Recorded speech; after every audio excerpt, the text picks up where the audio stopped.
afternoon, and welcome to the CAQ's Audit Insider webcast. I'm Dennis McGowan, Vice President of the Professional Practice at the Center for Audit Quality, and I'm super excited to have a great lineup of guest speakers and presenters from the SEC, as well as leaders in the public company auditing profession. In today's webinar, first up, I'll have a conversation between me and Amy Reischauer. Amy is the Deputy Director in the SEC's Office of Advocate for Small Business Capital Formation, and we're delighted to have Amy join us. That conversation will be followed by a conversation between my good friend and colleague, Annette Schumacher, and Sarah Lowe. Sarah is the Deputy Director in the SEC Division of Corporation Finance. We'll then close out the webinar with a panel discussion with my good friends, Liz Gampner, Audit Partner and Regional Assurance Quality Leader from Forvis Mazars. Welcome to Liz.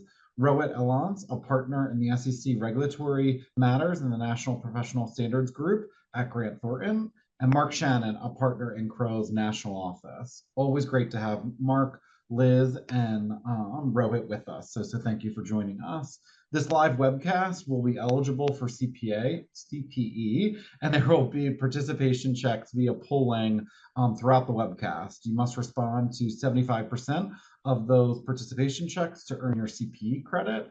You will receive a CPE certificate form within 3 weeks of the webinar. We do have the Q&A function open and live for this webinar, as we will be using it a little bit later to elicit some suggestions from the audience. While we won't have a chance to answer questions live, certainly feel free to post questions and ideas that you have in the chat that we can consider answering in follow-ups to the webinar or as part of future Audit Insider webinars or newsletters.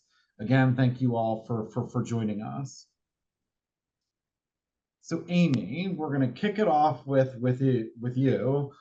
Could you provide our audience with a general overview of the mission of the Office of the Advocate for Small Business and Capital Formation, which is a mouthful to say? How does your office achieve your mission, and how are you structured? Sure. And good afternoon, and thanks for having me. It's a pleasure to be here. I love having the opportunity to introduce the office. I know we tend to fly a bit under the radar when people think about the SEC and everything that the agency does. But before I get there, I have to note for everyone, and I'll do Sarah a solid and include her too.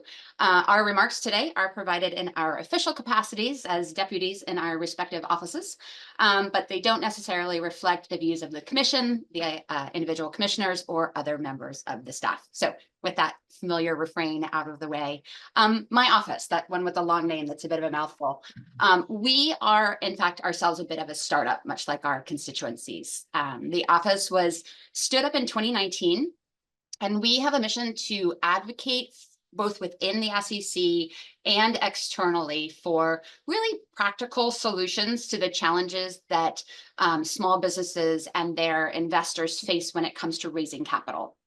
When I say small businesses, the scope of that's pretty wide. We include everything from very small startups all the way to smaller public companies, and that's with up to 250 million in market cap. So not everyone that we serve probably thinks of themselves as a small business, but we still advocate for them. Included in our mandate is a particular focus on identifying and addressing the unique challenges faced by minority and women-owned businesses, rural businesses, and those that are affected by natural disasters, as well as the investors in those types of companies. So with all of that mission, what do we actually do? So first, we reach out to groups across the country to hear feedback, what's happening in capital formation. We share our educational resources, and then we just try to identify issues that folks are facing and how we can improve things, very much like what I'm doing here today. And then with the benefit of the perspectives that folks like you share with us, we monitor our rules and regulations to see if they're working or if there are areas where they can be improved. And then as those rules change over time, we really try to make sure that the voices of small businesses and their investors and market participants in that space are really brought into the SEC rulemaking process so that their voice can be heard. And then finally, we recommend policy changes both to Congress and to the Commission as part of that advocacy work. So Great. that's kind of what we do. That's great. And I just think the mission of your office just speaks to me so much as far as kind of what you're doing to help. Totally recognize it's a huge population, right? Anything from a very small startup company to those with 250 million in market cap. So certainly a large stakeholder group, but in particular that focus on women and minority owned businesses, I think is just so important to the work that you were doing to not just help those businesses access the capital they need, but also the investors in those entities. So just a great mission. How do you work with other divisions within the SEC? Yeah, definitely. So we're an independent office. So we report not just to the chair, but to the full commission. So that makes us a little bit unique. We're also required to provide an annual report to Congress that includes our office's policy recommendations.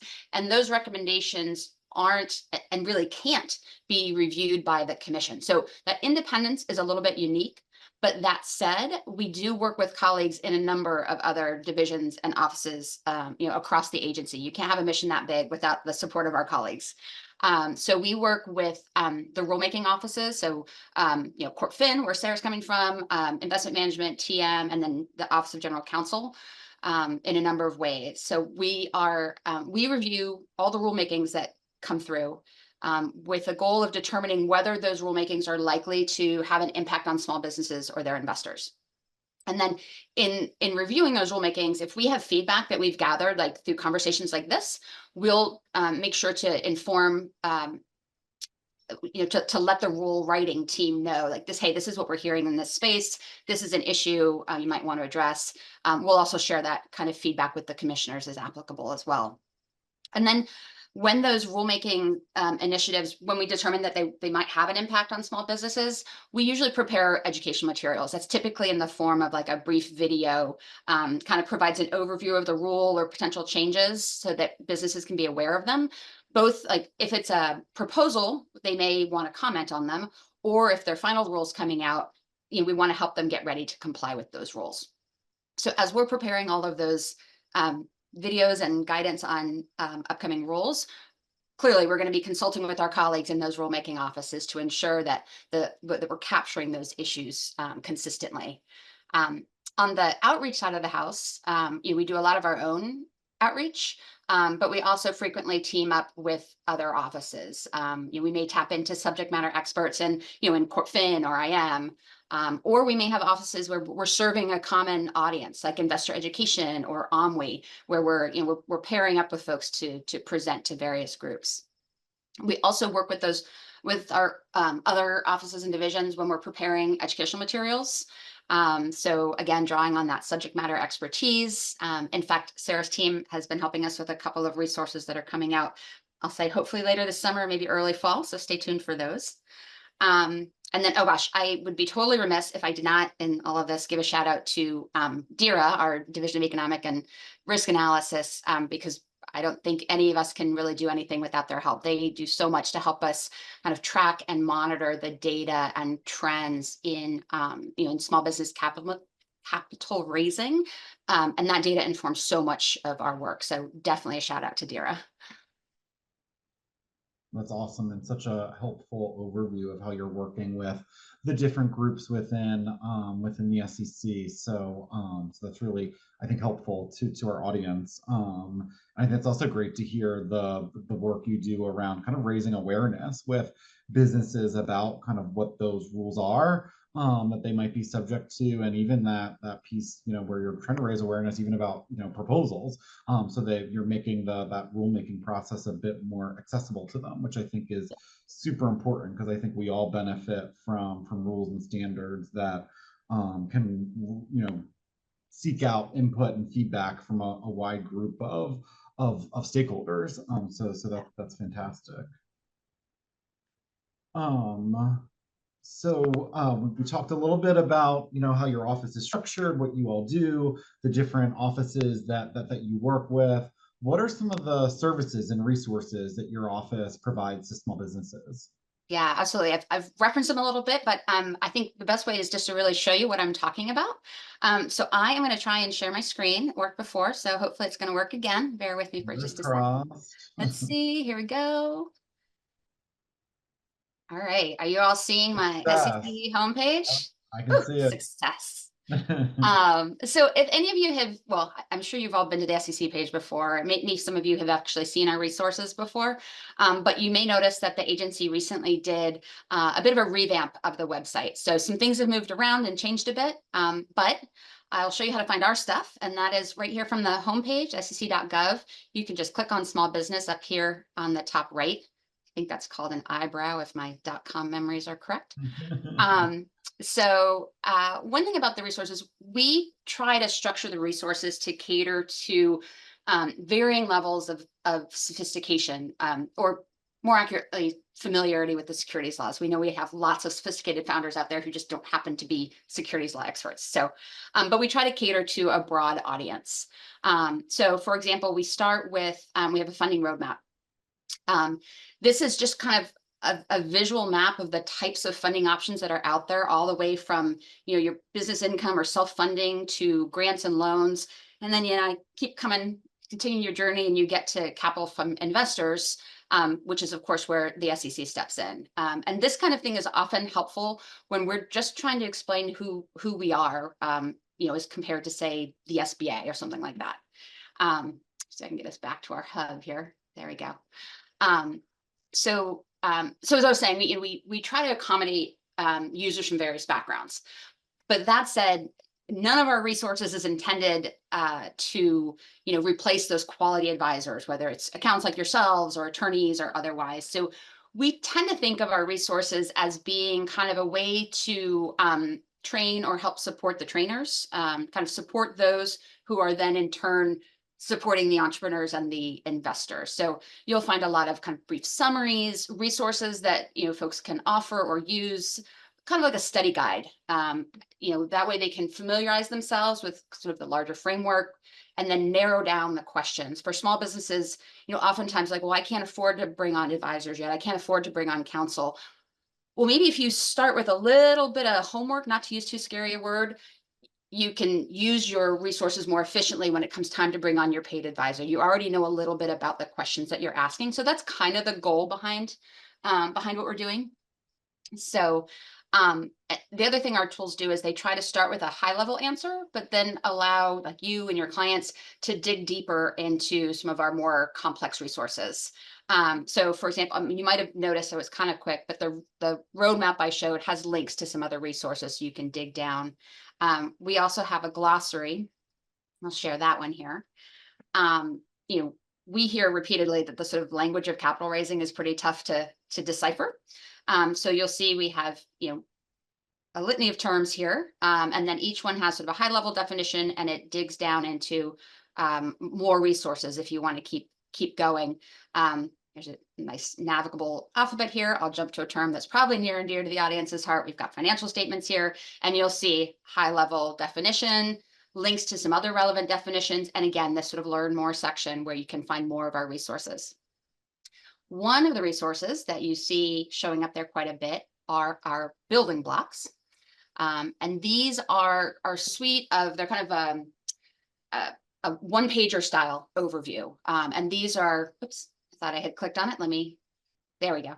And these are trying to address some common topics, some questions that come up repeatedly, whether it's, again, starting from the very beginning of the life cycle, am I ready to raise capital from investors, all the way down through later stage, am I ready to go public? And what is a public company? What does it mean to be a reporting company? What does it mean to list securities on an exchange? So again, you can kind of figure out where your questions are, where you are in the life cycle, and what it is that you're trying to learn. And then the last toy I wanted to share with y'all is we have an interactive navigator tool. My husband likes to call this a choose your own adventure, but this is a tool that asks a series of basic questions. The first couple are kind of about the business and where your business is, and then it gets into what are you looking for funding? How big an offering? Who are you going to get it from?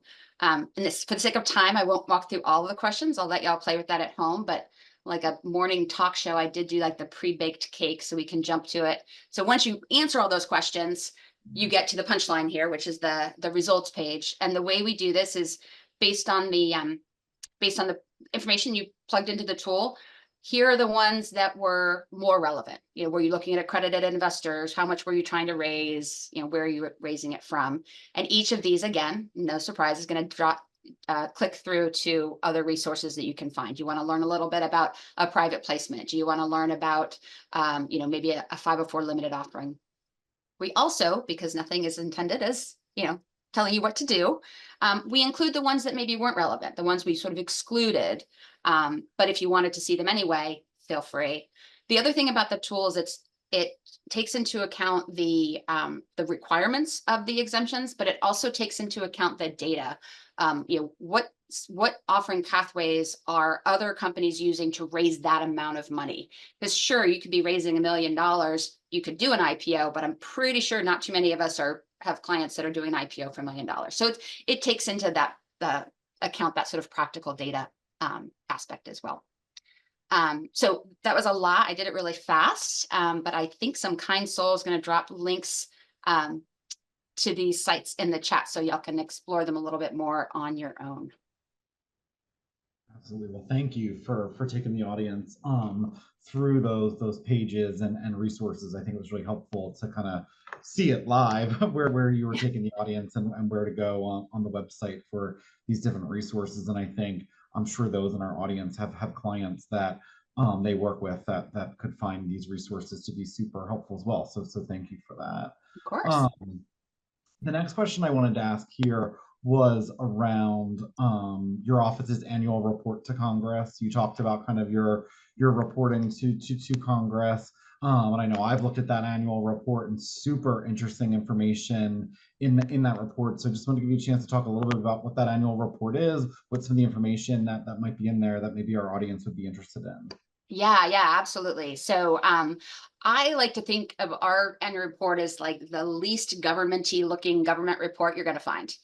So we really try to make this a useful, digestible, and yet comprehensive snapshot of what's happening in capital raising from year to year.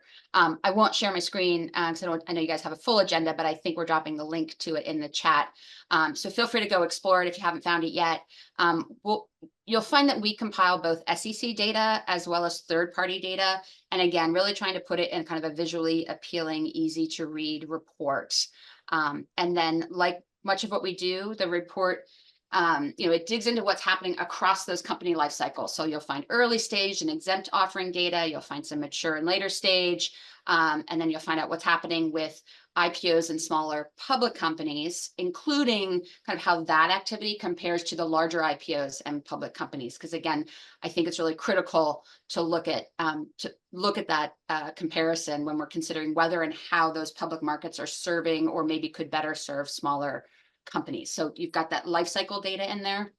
We also dig into the data on those demographic constituencies I talked about. So you'll find a deeper dive into women-owned, diverse, natural disaster and rural businesses, as well as investors from those groups, because, you know, looking at how representation on both sides of that relationship is kind of playing out in the markets.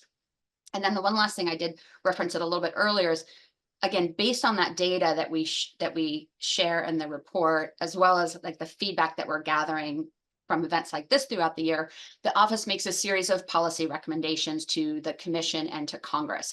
Those are also we walk through those at the end of the report as well, ranging anywhere from you know, educational resources are critical to, you know, how can we help smaller cap companies? How can we support, you know, emerging fund managers? So you'll find kind of the takeaways that our office has taken from the data and the feedback that we get.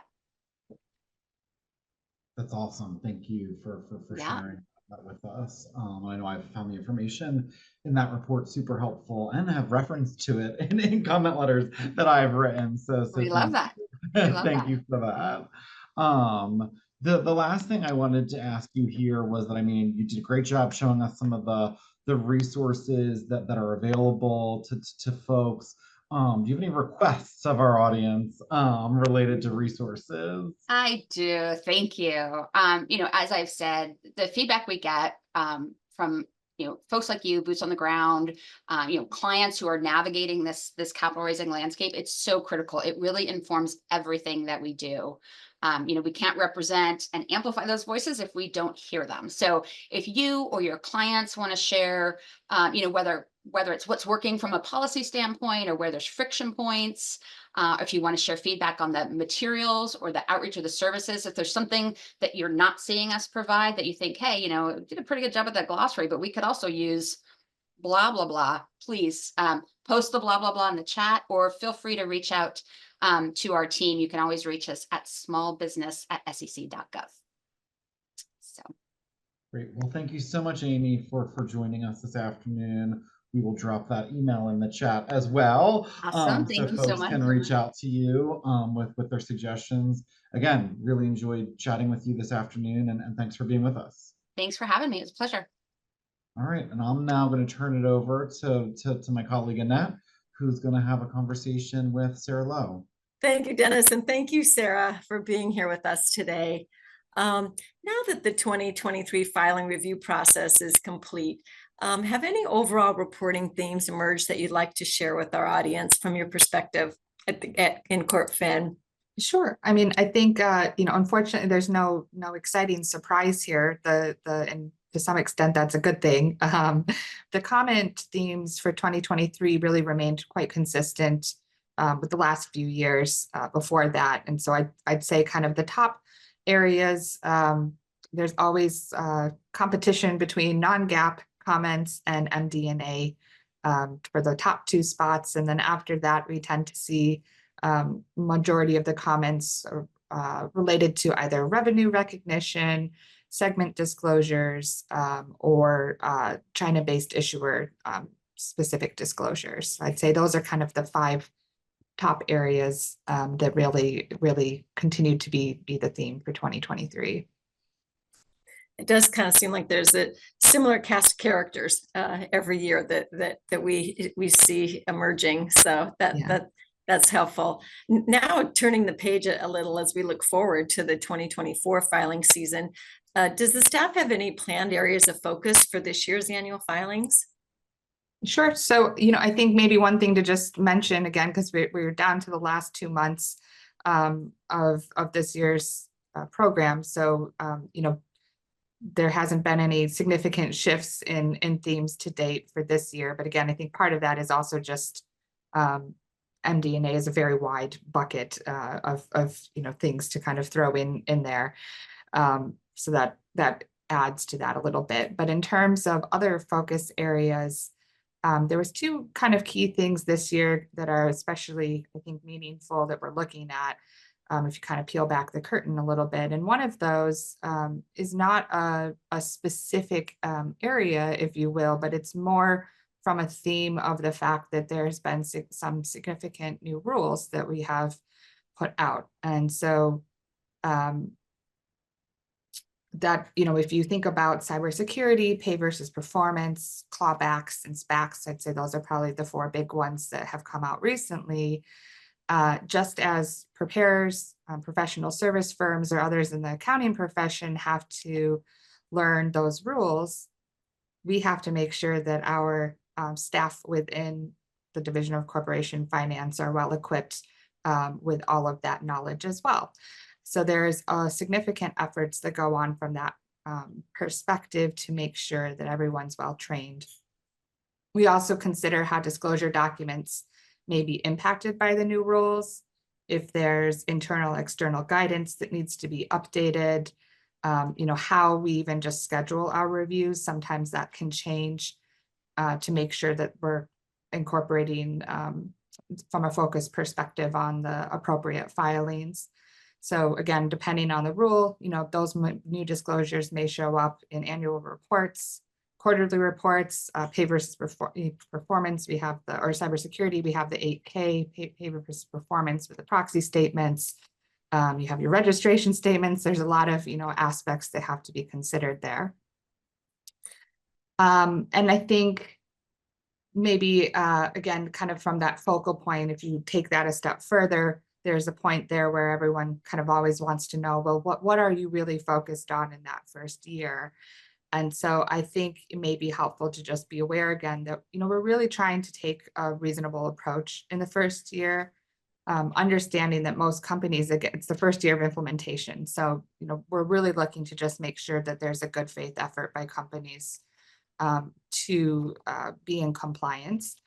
And then, we go from there just in terms of evaluating what that means for future years and sorting out if there's more guidance again that's needed or a different direction we need to have. And then the other thing that I had thought about was just that we've communicated outward again is a key priority is also to continue our efforts to proactively monitor emerging issues and determine if there's any items that we need to address. So we're continually just monitoring world events, developments that affect reporting companies and their disclosures.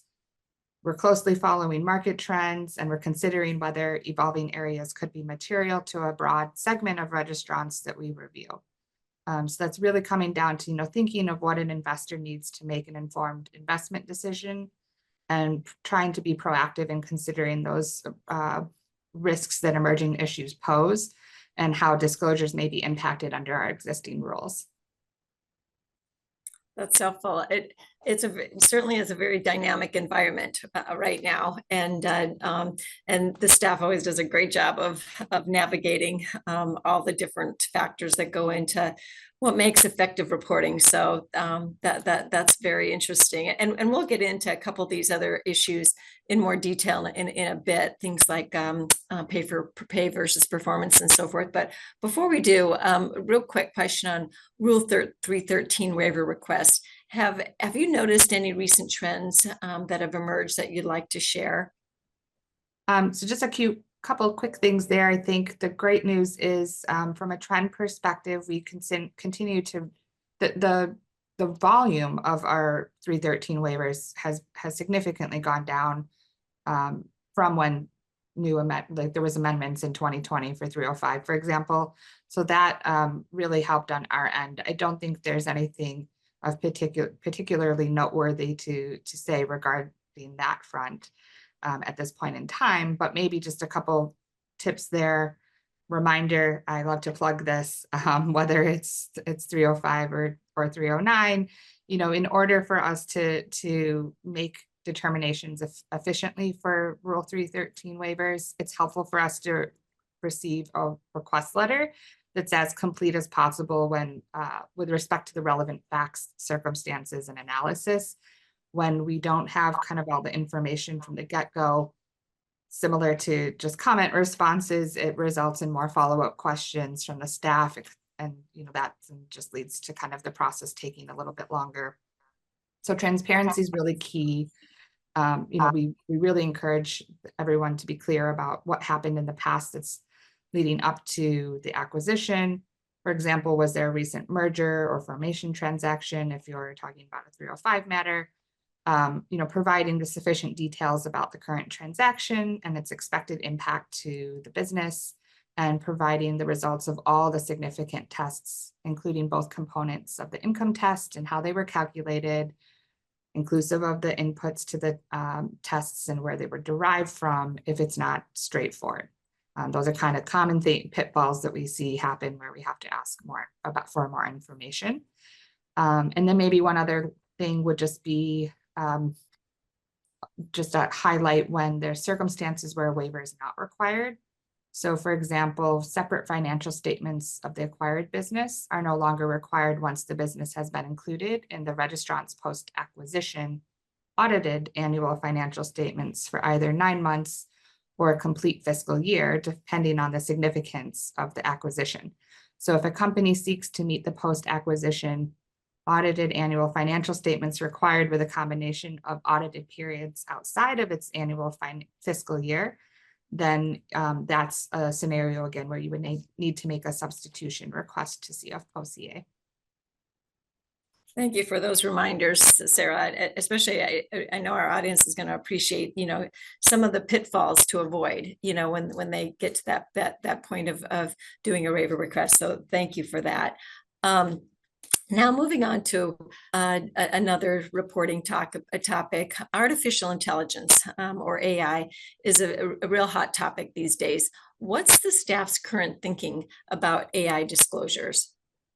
Sure, it's definitely, yeah, I know, anytime you hear AI, kind of your ears perk up a little bit. So, although existing disclosure requirements today do not explicitly refer to AI, a number of our rules or regulations may require disclosure describing how a company uses AI and the risks related to its use of AI.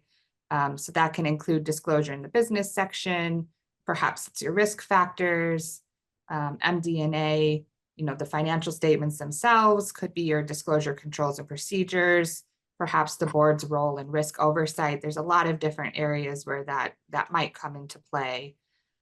So I think, again, the key here right now is just to kind of keep in mind when you're drafting disclosures is if that's something that is something that needs to be disclosed in more details, is the company providing disclosure about its use, the development of AI tools that are tailored to its particular facts and circumstances.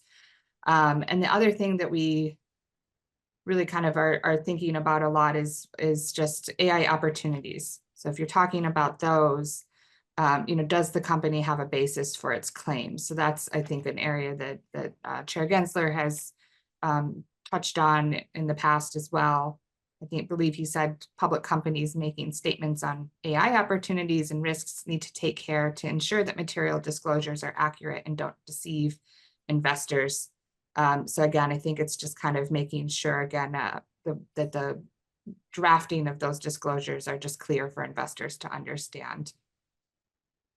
That's for sure, especially as we the registrants are trying to share what they're doing with respect to AI, but doing it in the way that's going to be the most helpful to investors. So that's very helpful. Yeah. Now let's turn to the reporting of material cyber incidents in item 105 of 8K filings, and I know you touched a little bit about this in our opening. Does this review every item 105 in an 8K filing, and what's the staff's focus when they're doing these reviews? Yeah, well, of course, I can't give away all the secrets of the entire disclosure review program, but it's safe to say we're certainly looking, at these disclosures, and I think the key focus for us right now is really more on has the company assessed the incident's impact or the reasonably likely impact? Our companies should really just ensure that they're assessing all those relevant factors. So that legitimately is, I think, again, where sometimes we see where we may be commenting is if just a general comparison to what the rule requests and making sure that those have all been considered appropriately or disclosed appropriately, I should say. Another thing there, the commission noted in its adopting release that assessment should not be limited to the impact on financial condition and results of operations, and that companies should consider qualitative factors alongside the quantitative factors. So, for example, companies should consider whether the incident will, harm its reputation, the customer or the vendor relationships, competitiveness, the possibility of litigation or regulatory investigations or actions, including regulatory actions by state and federal governmental authorities and non-US authorities. So I think, again, it's just kind of making the comments we're asking are just kind of making sure that everyone has been considering those types of items. And maybe one other thing I said, it's a recommendation, I guess. We've published several statements in the last few months related to cybersecurity disclosures themselves on the CorpFin landing page on our website. But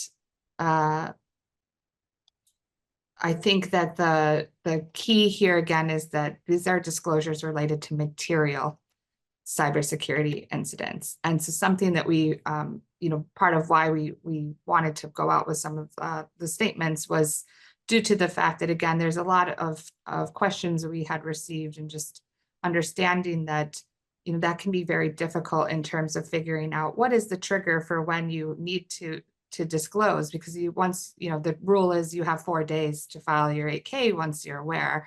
So maybe just something helpful to remind others about is that, if you item 105, which is what was added to the rule, does not expressly prohibit voluntary filings. So it's possible that a company could disclose an immaterial incident, or one for which it hasn't yet made a materiality determination on item 105. And that, you may say, well, but gosh, do I really want to do that ahead of time?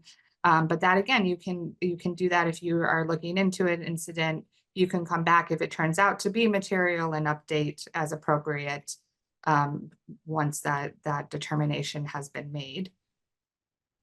And so again, if you're in one of those, if you want to voluntarily file regarding an immaterial incident, or where you haven't made that materiality determination, you can actually, rather than, again, kind of use the 105 approach, you could do that under item 801 in order to allow investors to more easily distinguish between the material and the immaterial incidents, and allow them, again, to just be clear from investment and voting decisions.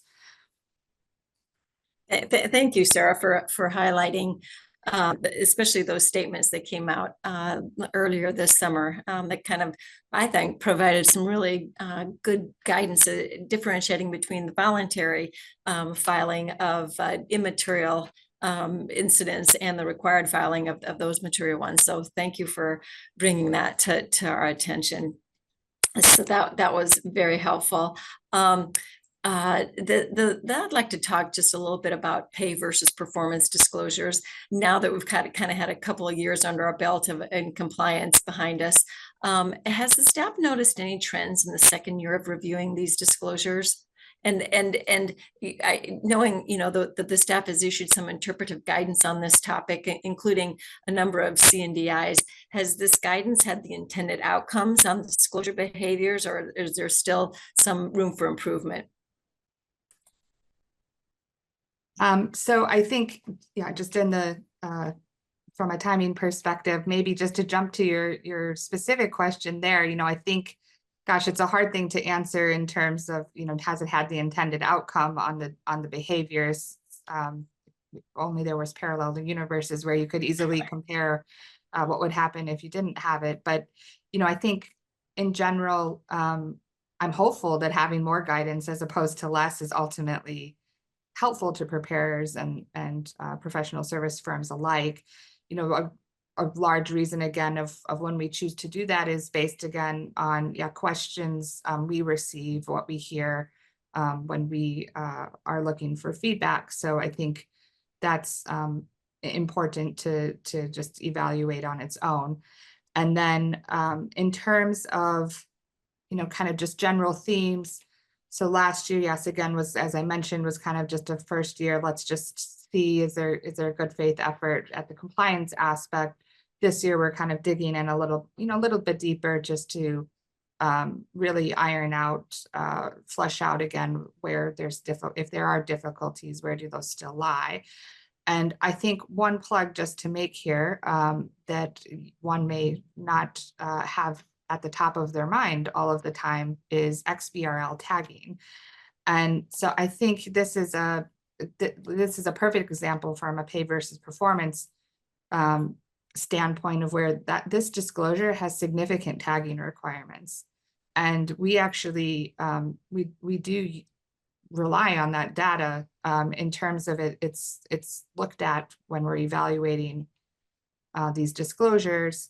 It allows us to see areas where we can see right away that disclosure requirements have not been met, or where there's tagging issues that exist. And so we do dig into kind of just figuring out what has happened if we see some issues from that perspective. And, you know, though that may seem like more of an administrative task in some regards, I think the key point here is, in order for the structured data to be useful and usable, it's actually really important that the information is consistent and comparable across registrants. So that, again, is kind of key for us. So we've seen instances where a filing may be, and this is more broad to just XBRL as a whole, but we've seen instances where a filing may be flagged as not including a certain disclosure element, but in reality, the disclosure was provided, it's just not tagged appropriately. So I guess that's just a quick reminder and plug there for XBRL friends, that, you know, don't forget about those structured data requirements as you file your disclosure documents. They actually are very, very important. That's actually really interesting, to take a look at this from the XBRL aspect of some of these disclosures. Thank you for highlighting that, because that's something that I don't think maybe gets all the attention it deserves. So thank you for that. This has all been super helpful, Sarah. Thank you for taking the time to be with us, to share these insights. My pleasure. I know we all really appreciate you being here. Thanks for having me. Now let's turn it back over to our panel discussion with our firm representatives, Rohit, Liz, and Mark. So thank you all for being here, and I'll turn it over to you, Dennis. Sure. Thanks, Annette, and thanks, Sarah.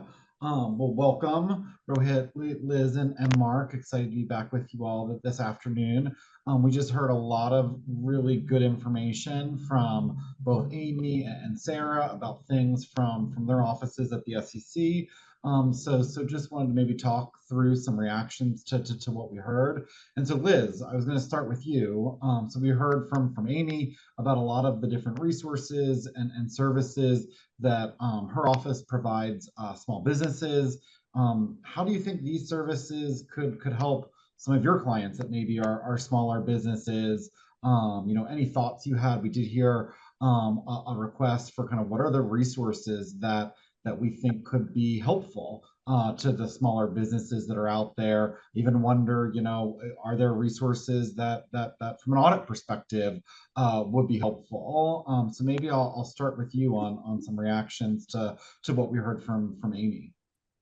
Okay, well, let me start with, if there is an Academy Award that we could give for fantastic web content that is just amazing and has just plain English, doesn't matter who you are, you're going to understand it. I think that what Amy and her team have put together is just by far some of the finest content that I have ever seen.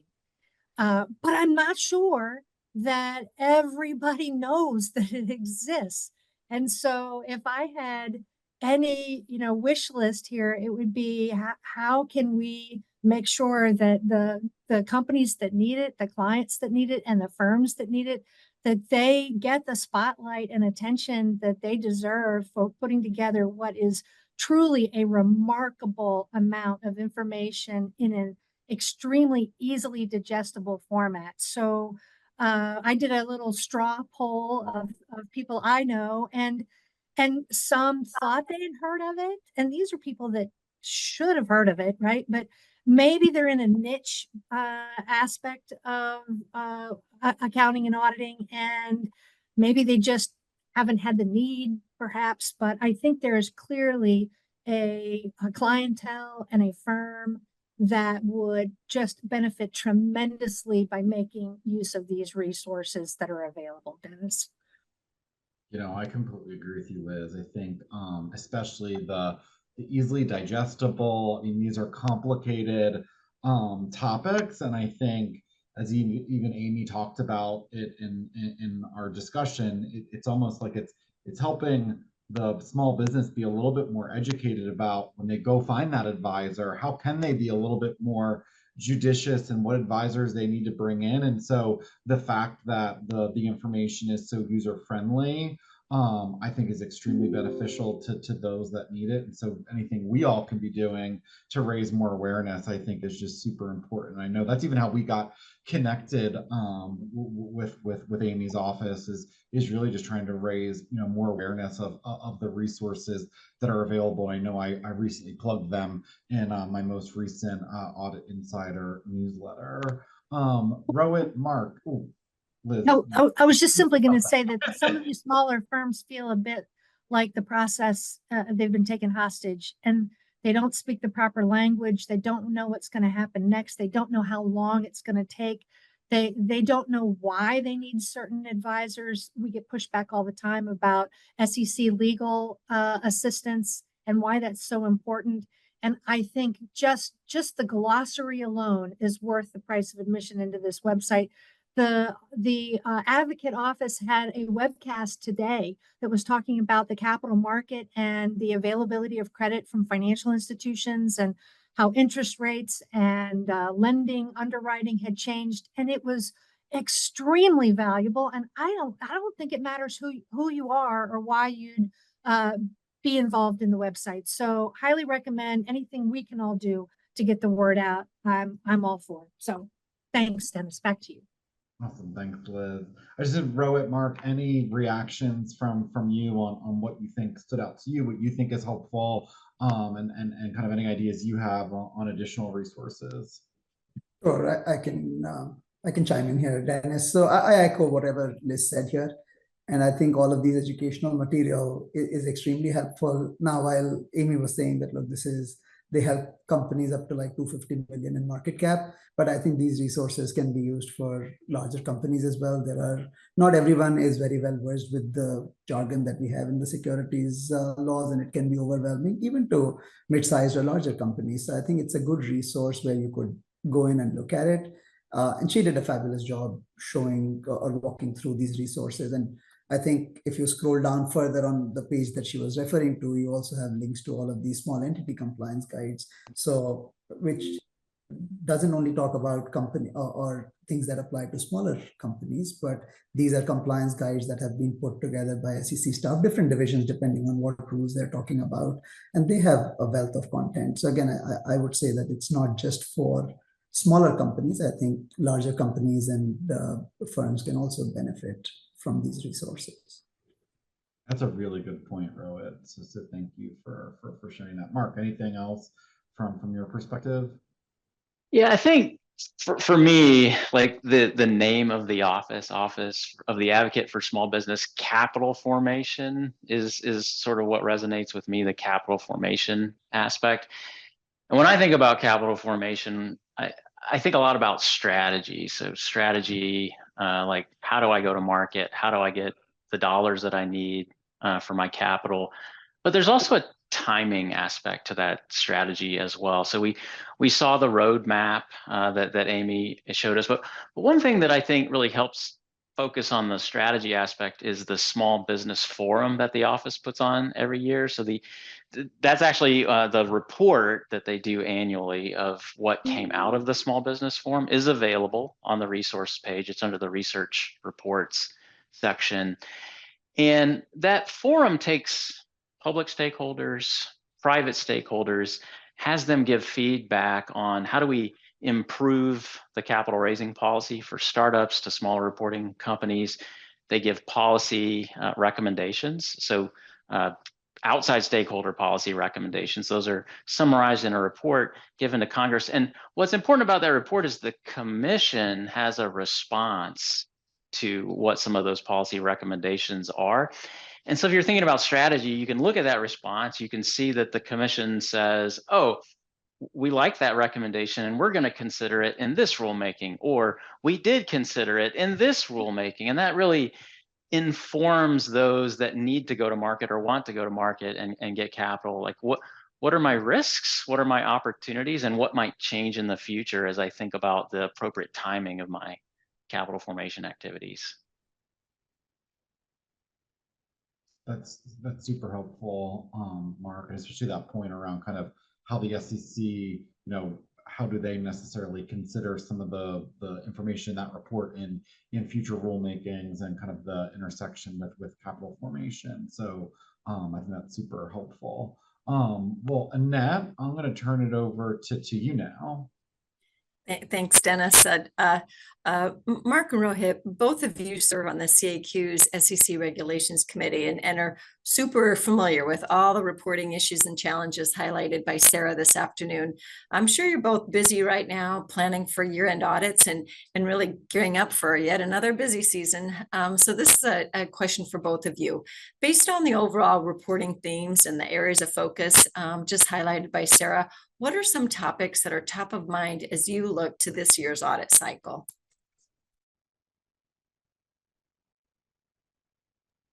So as I think about this year's audit cycle, the thing that Sarah said that I'm like really thinking about is emerging risks. So you think about emerging risk, you say, like, will interest rates change by year end? Will inflation change by year end?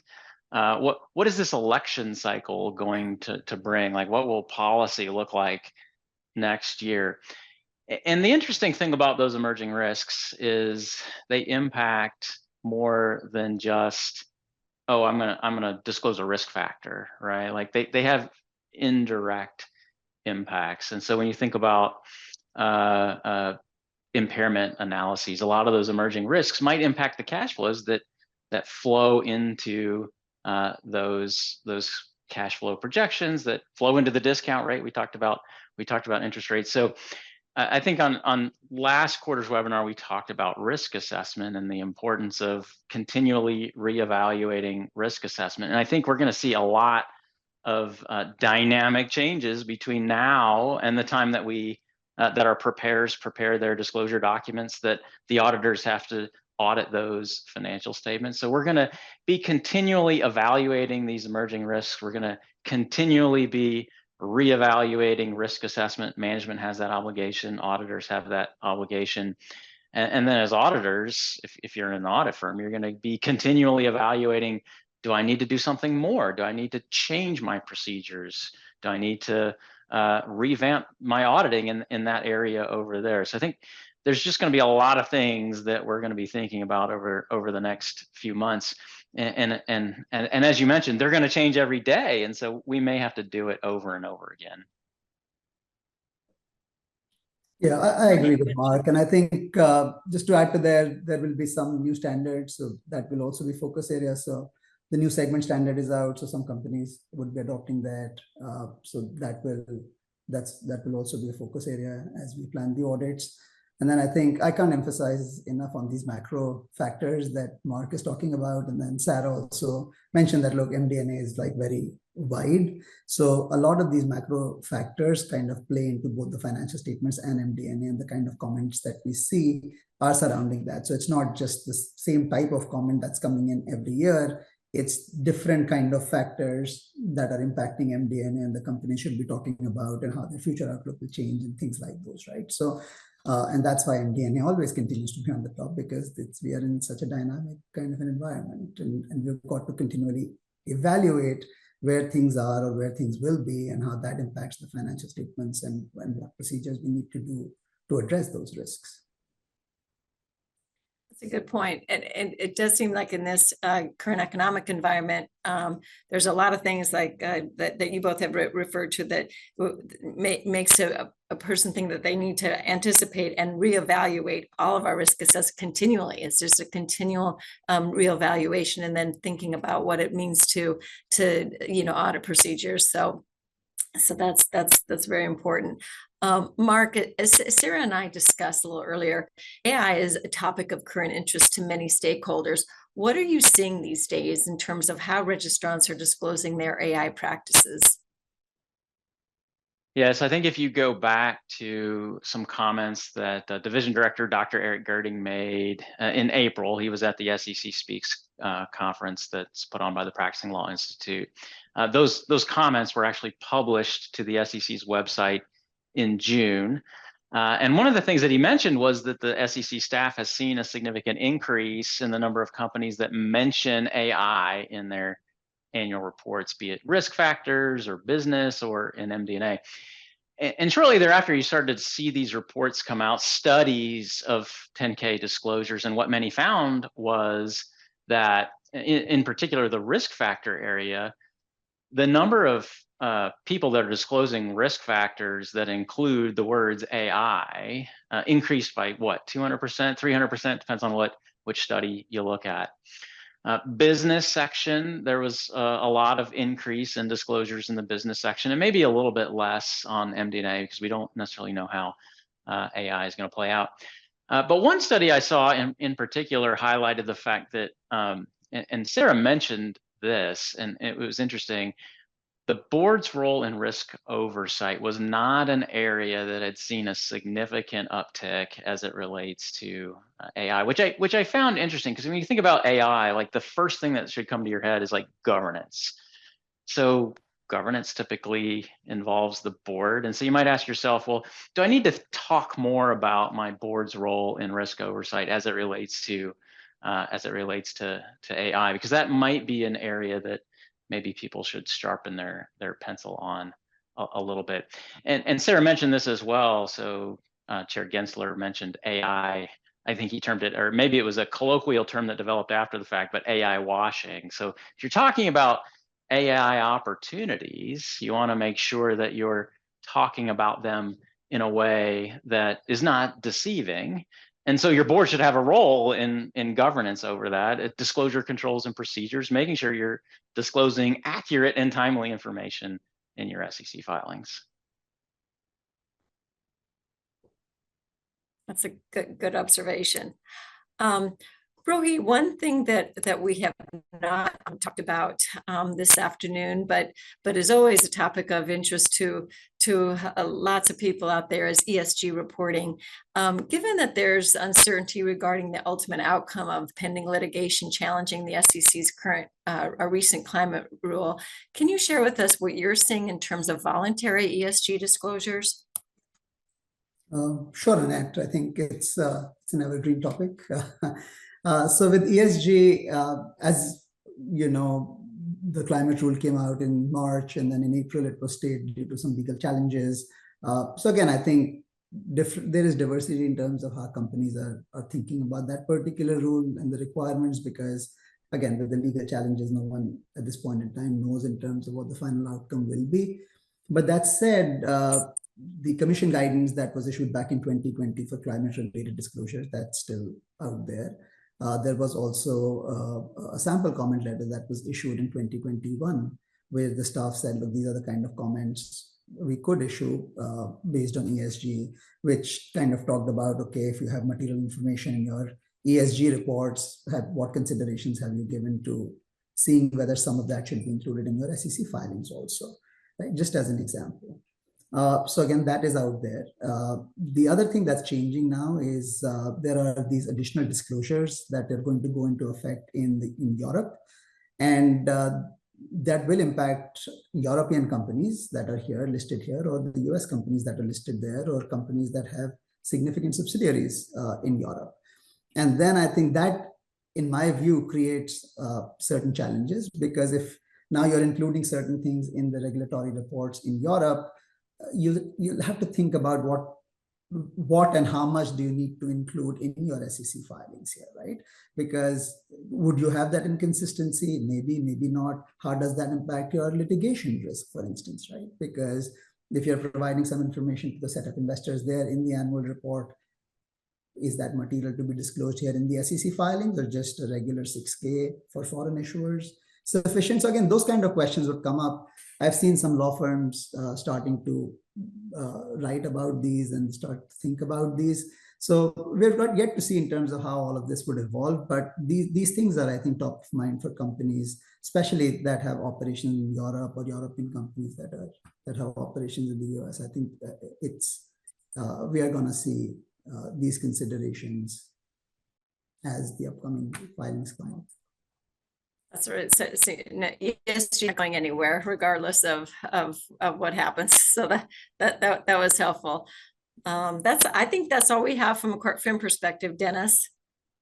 Sure. Well, just thank you to everybody. Thank you to this panel. Thank you to Amy, thank you to Sarah. I think we learned a lot of really good information this afternoon. The hour, as always, clipped on by very quickly. So thanks for tuning in and listening to us this afternoon. Our next Audit Insider will be on October 22nd, which I'm looking forward to a cooler time of year. And I'm sure that October will be here before we know it.